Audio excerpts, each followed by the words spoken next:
Kamusta? Okay naman. Hindi, Masaya.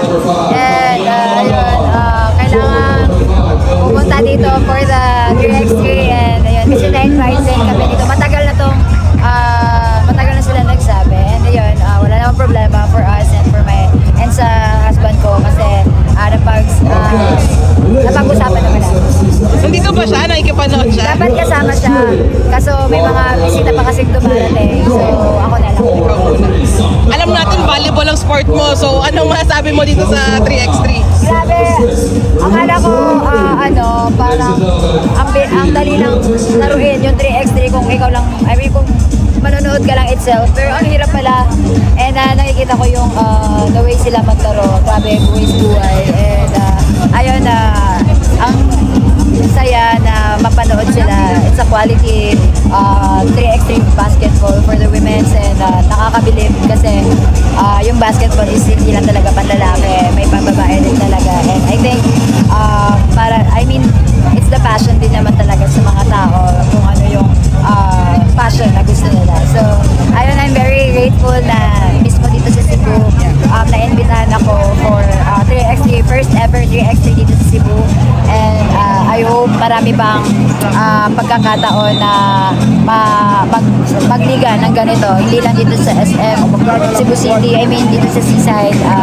Sana doon din sa mga probinsya kasi we know kahit anong sports yan, maraming naglalaro. And ayun, sana mag-enjoy yung mga tao dito kasi sobrang dami and daming nanonood. Tingin mo, sunod ang Cebu can host a beach volleyball event naman? Ay, sana.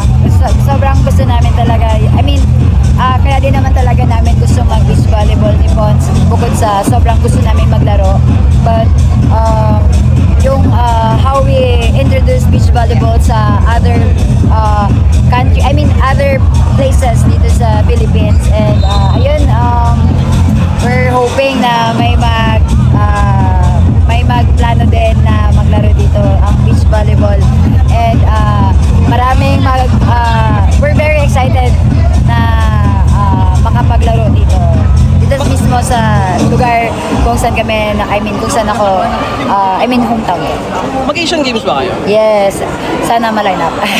Yes, pero kasi marami kami na pagpipilian ni coach and ayun, training pa rin and wala ibang goal kundi Asian Games.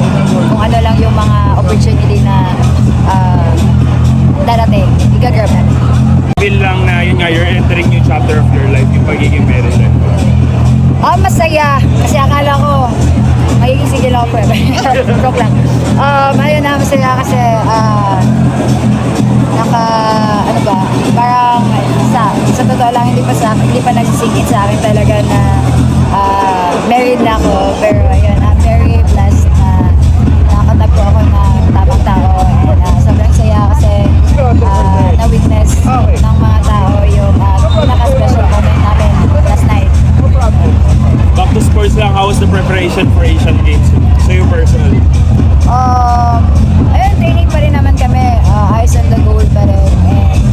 And sana marami kaming, sana maganda ulit yung result namin dito sa lalaroan namin Asian Games kasi mahaba rin yung preparation namin. Sabi mo kanina, wala pang assurance na malaline up ka since marami kayo. Pero in case na hindi man malaline up, you're willing to play for Chocomucho ka rin.